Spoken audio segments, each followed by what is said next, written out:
right, well, thank you everybody for being here today. I just found out that this is the second year of Albuquerque B-Sides, and it's fantastic. I love it. You guys, I remember the early days of Austin B-Sides, and they looked very much like this, and it only grew from here. So you guys are part of the beginning, and one day you'll look back and remember when you were the first. So congratulations on that. All right, so we're going to get started. So yes, the talk is non-traditional backgrounds and why they can be a good thing. Really quick, what I hope you get from this talk, kind of what we'll start off with, non-traditional backgrounds, we'll talk about what that actually means. Something called transferable skills is where we're going to spend most of our time in the talk. And then we'll talk a little bit about my story kind of throughout all of this, just to kind of give you guys an idea. There we go. All right, so yes, my name is Christina Barker. I am the Senior Manager of the Global Cyber Defense Team. I have also worked in various other places. I was the Director of the North American Cyber Incident Response Team at NCC Group, if anybody's familiar with them. I've done in-house and consultancy work. I've worked in government, I've worked in private sector, got a few fun letters after my name there, but ultimately kind of been doing this for about 12 years now. So that's just a little bit about me. All right, so what I hope you learned today. I will kind of caveat this before we get started. This talk was written specifically to kind of help promote women in cybersecurity. However, I will say that for the gentlemen that are here, we very much welcome you, and we're glad that you're here. And really, a couple of things, right? Non-traditional backgrounds is not specific just to women, right? Anybody that has a different background and has things they can bring, we'll definitely focus on that. But also, keep in the back of your mind, if there is a woman that you know in your life that might be, interested in doing this, someone that you went to school with, maybe you have a daughter, maybe you have a niece, something like that. And these are kind of things to just kind of think about. So we'll skip through this really quick. So again, right, we're going to talk about how a non-traditional IT background specifically can be a really good thing. And what that kind of means is, if you don't have a degree in computer science or cybersecurity, or if you weren't that, for lack of a better word, because I was a music nerd, so if I use nerd, please don't take it offensively, I am a nerd. But if you weren't a computer nerd in school, those kinds of things, if you weren't that person that's tinkering on computers your whole life, doesn't necessarily mean that you're not good at this job. Again, you don't necessarily have to have a computer science degree to be in cybersecurity. I will tell you all right now, I am still slowly plugging away at my bachelor's degree. I do not have a security degree or a degree in general, so it is not an absolute requirement. Don't feel like if you don't have that, you're out of the running. It's very possible to still be successful. All right, so again, I want to share my kind of my experience and how I came to be where I'm at as an example of how these things are true.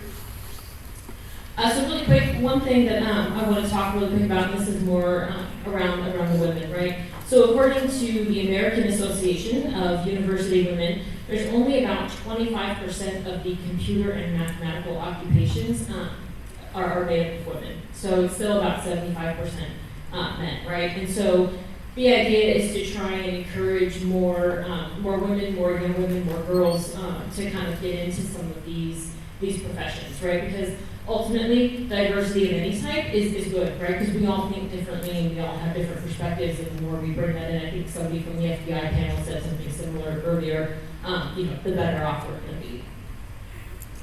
So gender stereotypes, again, STEM's generally viewed as a masculine thing, more guys do engineering and computers and things like that. And unfortunately, teachers and parents, there's statistics showing that they tend to underestimate girls' abilities in these areas as early as preschool. So, whether we like it or not, we have that gender bias in our head that kind of plays into some of that. And, not to say that we can't overcome it, we all can, but something to be aware of. Again, male-dominated cultures. If you have, if you think of it this way, I like to take any kind of gender, race, or anything out of it. If you are an orange ball and you go to, wherever to get a job, I guess whatever a ball does, and you see nothing but purple balls, you're going to kind of feel like maybe you don't belong there. And so sometimes, whether we like it or not, that can play into that. that. And so, again, the more that we kind of shift this tide, the easier it will be to maintain because it won't feel like, women won't feel out of place per se. All right, last but not least, fewer role models, right? If there's not a lot of women doing these things, then it's very hard for people that are aspiring to do it to have a role model that maybe they can look up to.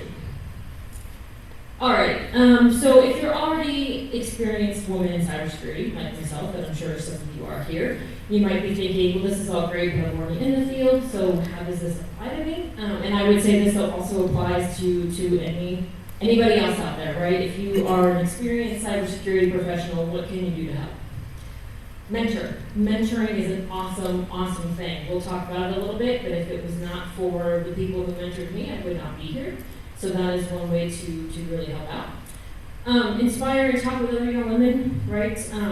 You can either do this at conferences like this. There's different organizations that usually exist. Go online, look it up. I'm sure there's something that you can find to kind of go, talk to, kind of what I'm doing right now. And then consider speaking at schools, right? Like bringing it back to that statistic about underestimating girls at as early as preschool. Get in there and talk to kids. And not even just grow up, but talk to these kids, because a lot of times, I can guarantee you, I bet you every first grader knows what TikTok is, knows what Snapchat is, knows more about your iPhone than you do. Let's get them on the right path now. Let's talk to them about security and get them interested in it. Hopefully some of them will become security professionals, but if not, we're making a much better and more knowledgeable user base too. All right, so again, a non-traditional background, what does that look like? What does a traditional background look like? If you studied STEM-related subjects in school, if you obtained a computer science degree, if your first job or internship was in a technical and or cybersecurity role, you have a continued career in technology and cybersecurity. That's what a quote-unquote traditional background looks like, right? Most of the people that when I started out that I worked with, a lot of them had all had, constantly been in computers. They went to school for it. They tinkered with them in high school. They kept working in them, all the way through to where they were. However, what does a non-traditional background look like? Anything that doesn't look like this. So there's no right or wrong. It's not like, these are the 5 non-traditional backgrounds you can have. We're going to talk about how just about anything that you do can help you with your career in cybersecurity. All right, so last quick quote. This was taken down during an interview with the chief cybersecurity officer from Siemens, and it was her name is Helen. I'm not going to try to pronounce that, but Miss Helen. This was her quote. It says, "While education undoubtedly lays a foundation, the rapid evolution of cyber threats necessitates real-world experience, adaptability, and self-starters with a passion for lifelong learning. We must reevaluate our over-reliance on degree qualifications and start recognizing the value of diverse educational backgrounds and experiences. After all, some of the most effective cybersecurity professionals I've worked with hail from non-traditional backgrounds, bringing unique perspectives that are indispensable in our line of work." I read that because I think that's super powerful, right? I absolutely 100% agree with this, and this is really where we need to start thinking as a whole and putting our mindset when it comes to hiring, especially when it comes to hiring new talent and people that we want to kind of bring up and take over for us. All right, so that's all the statistics, that's all the background. We're done with that, yay. All right, my non-traditional story. Okay, so during childhood, I was all about music. Computers were cool, they were there. The internet came around when I was in high school, I'm showing my age. But it was like, that's kind of neat, but that was not my focus whatsoever. After high school, I actually wanted to be a homicide detective / forensic scientist. That's where my interests lie. Unfortunately, I joined the Air Force to get into the MP program to kind of make that happen, but long story short, had some health problems and that didn't work out for me. That obviously is not a very female, oriented type job. That was pretty, I was kind of the odd person out there. And when that went south, it definitely took confidence. And so the point here being is that, make sure if you decide to mentor somebody, if you decide to kind of help them grow in his career, setbacks are expected, it's okay, don't quit, please don't quit, because you can still move forward. Anyway, so when I tried doing that non-STEM, when I tried doing something that was outside of that, I kind of went back to my non-STEM mindset when I failed. And during that time, I did all of these different things. Yes, waitress, singer, dance instructor, ocean logistics, doctor's office receptionist, administrative assistant, it's kind of wherever I could find a job. Now, very, very important to note, there is absolutely nothing wrong with any of these professions, and I have the utmost respect for everybody who does these things, because every job has its challenge. The nice thing is that although they might not have been STEM related, they're still very helpful, the things that I learned in doing them, as transferable skills. But again, like I said, we'll talk more about them. So how did I get into cybersecurity? At the time, I was working as an administrative assistant for the Texas Education Agency, and the InfoSec team used to give classes to the general population there. So if you were curious about InfoSec, you could come down and they would, talk to you about passwords and cryptography and different things. And I thought, wow, this is actually really cool. I like this. And so I was really lucky that that team of professionals saw that I was interested, saw that, I kind of had a spark and wanted to learn more, and they started teaching me. And if it was not for their mentorship, I absolutely guarantee you I would not be standing here today. No way. And so, I think that is a really good example of how everyone in this room might be able to actually help decrease the lack of cybersecurity professionals we have, or help encourage that next generation who all have that capability just by reaching out to someone who's interested. If you see, again, administrative assistant, and who would have thought the administrative assistant would be a cybersecurity professional? You never know where they're going to come from. And then, of course, I started working on my degree in cybersecurity.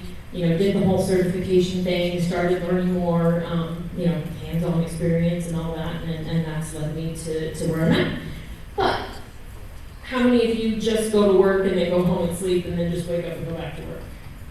Yeah, right, like none of us. There's other things that we do in life. If you do in the background, I want to know your secret, because I would love to just not have to do anything after work.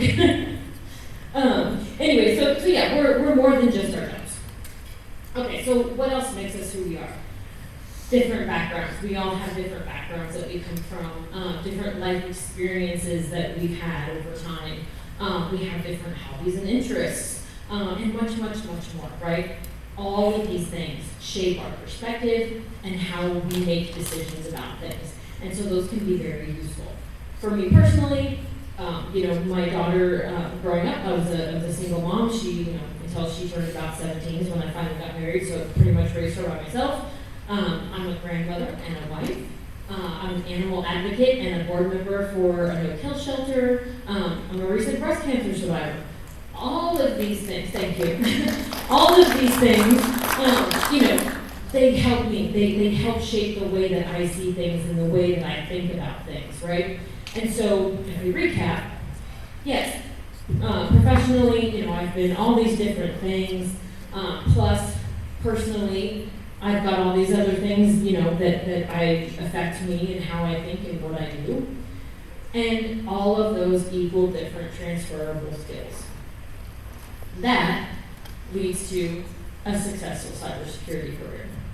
So again, this is just my personal journey, but everybody is going to be able to have something like this who doesn't have a traditional background.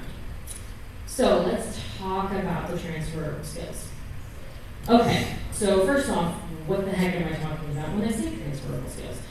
These are skills that you've learned in other areas of your life, of your job, that you can use in your cybersecurity role. And it may not seem very apparent, but trust me, there's tons of them. So some common examples: communication, problem solving, critical thinking, growth mindset, and desire to learn, diverse perspectives, collaboration.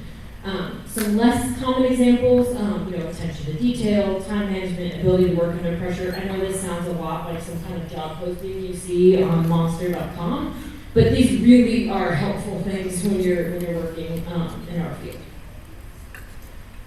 Okay, so communication.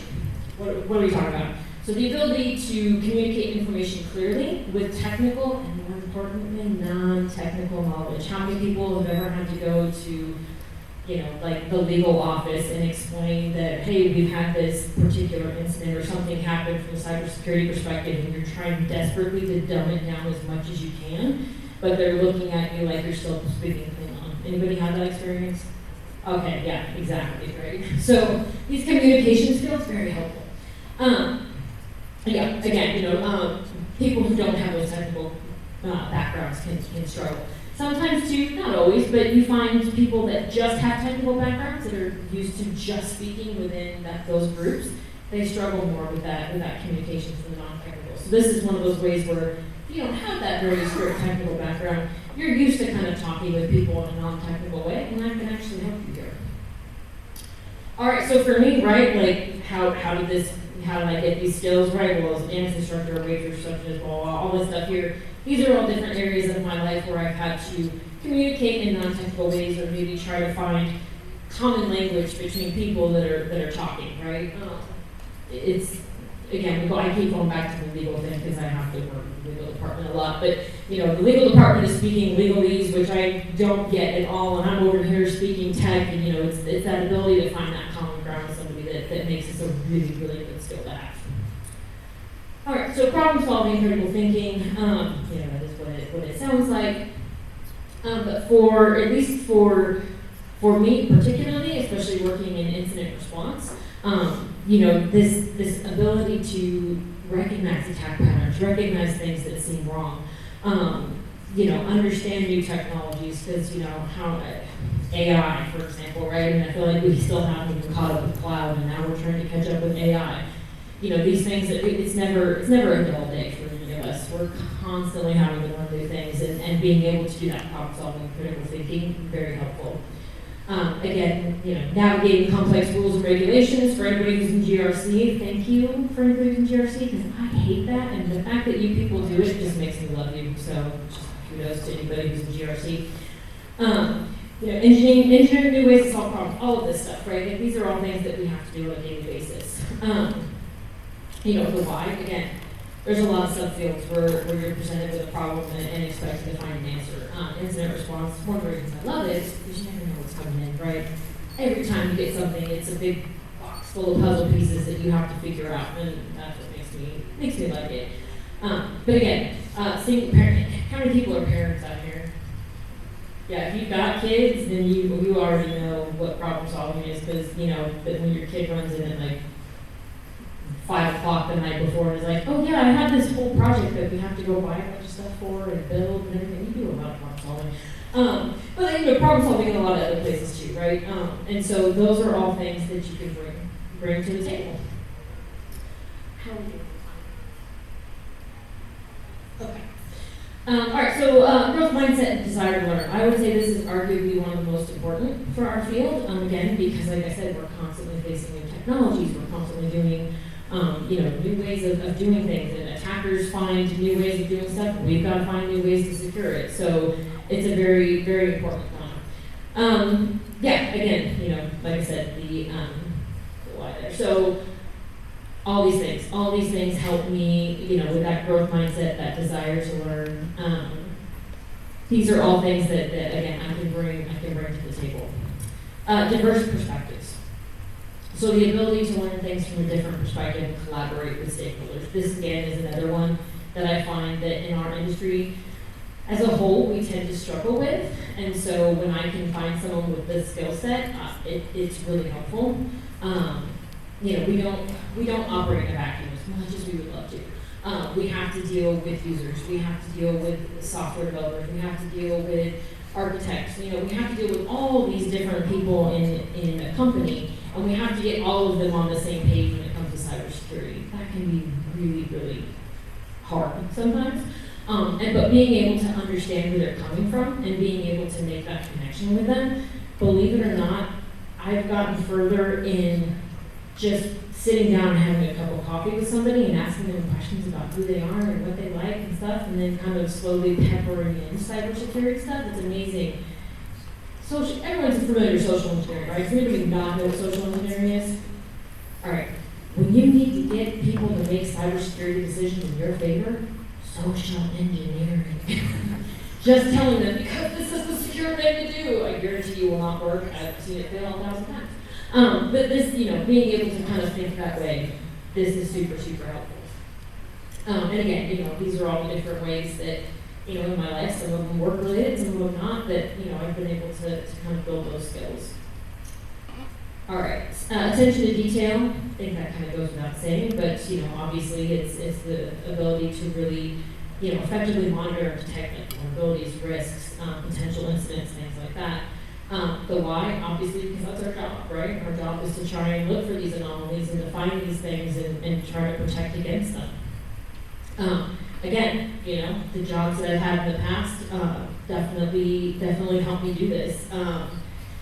For example, I'll give you a good story with the ocean logistics. So when my first quote-unquote real job after high school, I worked for an ocean logistics company, and one of my jobs was to release containers from a port, a seaport, after they had been customs and FDA approved.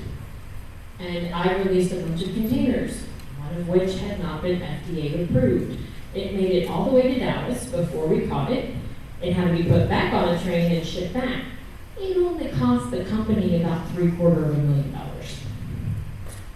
I kept my job, I don't know how, but that right there definitely taught me a lesson of attention to detail that I still use to this day. So, again, you all have, I'm sure, stories like this, right? It's super, super important. Time management, again, obviously the ability to manage our time, that can be extremely important, especially when you're on the IR side of the house, because everything is an emergency. So how do you, make sure that you properly order things, the things that you have to do.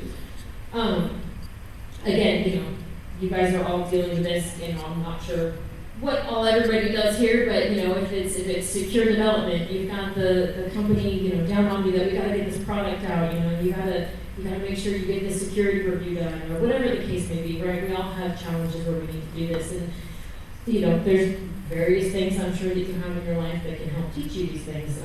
Again, I go to the mom and grandma thing. There's a lot of things that kids teach you. I tell you, they really are just here to teach us. I think not the other way around. And again, like ocean logistics, continuing student, all of this stuff, it helped with teaching me time management. All right, ability to work under pressure. Does anybody here ever have to work under pressure? Yeah, okay. As you can imagine, that's especially, again, I go back to IR because that's kind of where my passion is and what I've spent most of my career doing, but definitely have a lot of tight deadlines, high stress conditions and things like that. That's just part of it, right? When you're dealing with things that are happening real time and it's bad, then you're gonna have that. And unfortunately that leads to a lot of burnout in a lot of people. You do see, especially like in a SOC, you see a lot of turnover and whatnot. And so having life skills that you've learned in other areas that you can bring to help you work under that pressure can be super helpful. Again, these are just some of the ways that I learned some of those lessons. But you guys are kind of starting to see the trend, right? Like all the different things in my life that have kind of led to all of these different skills that I've been able to learn based on those lessons. And of course, this is not an exhaustive list. I'm sure that if we sat here, we could come up with 100 more between all of us, right?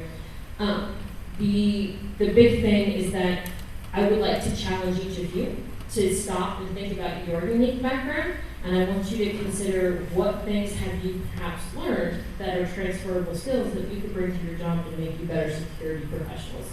I bet you could all at least think of one. And then again, try to identify these in other people too, especially if you're a more senior person and you see someone struggling, or you maybe see someone who looks like, hey, they might be a really good candidate for this job I've got coming up here. Maybe I should talk with them. Maybe they, sure, they don't have a computer science degree, or hey, they might not have done a lot of IT. They might be a good fit. All right, so in conclusion, remember, you are more than just your technical training and background. You have lots going for you. Leverage your life experiences to help you grow your career. Most of my career growth has less to do with technical capability and more with all of that other stuff that I've learned. It's okay, this one is like super short. It is okay to say I don't know and ask for help. If you are working in, I don't want to tell anybody, go quit your job. If you're working in an environment where this is not okay, think about job change. Just think about it. This to me, if my people are not doing this, I start wondering what's wrong. Because nobody knows everything. Not me, not anybody. We're always learning, and this is a very important one. All right, pay it forward, right? We talk about this a lot. Find somebody, mentor somebody, talk to kids in your, your local school, whatever the case may be. We need to get more of us out there thinking. Today's example of Microsoft going down, or not Microsoft, but CrowdStrike causing Microsoft to fail, is a perfect example of just how much our society depends on computers and these technical systems. It's up to us to secure this stuff, and we are definitely outnumbered. So this is how we get more numbers. And ultimately, I know I still to this day suffer from imposter syndrome, so I'm going to tell all of you, you're not an imposter. You absolutely 100% deserve to be here. Don't ever give up, and don't ever think that, you've got this. You're good. Trust me. All right. And with that, any questions?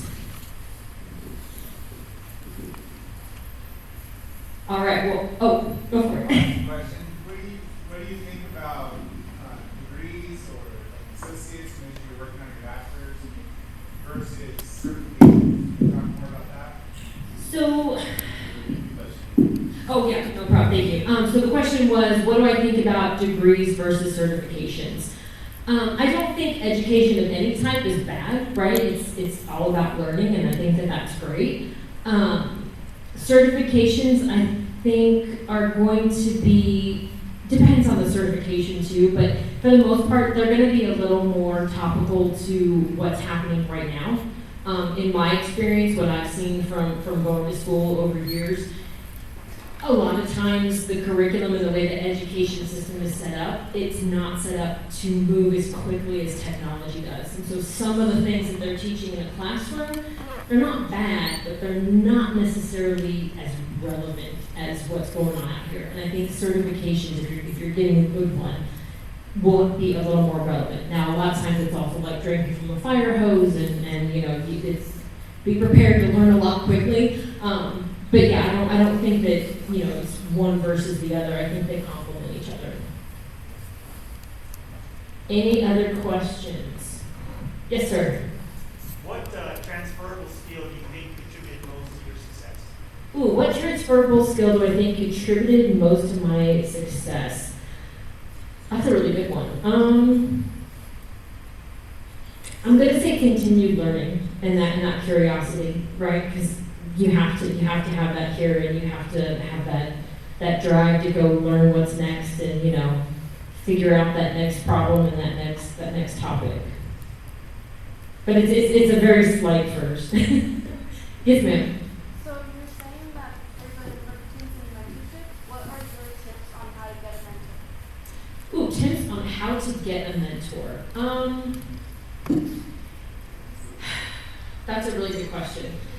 I think networking, for as goofy as that sounds, like just talking with people, and honestly, here's a perfect example of like the transferable skill thing, right? That kind of kills two birds with one stone.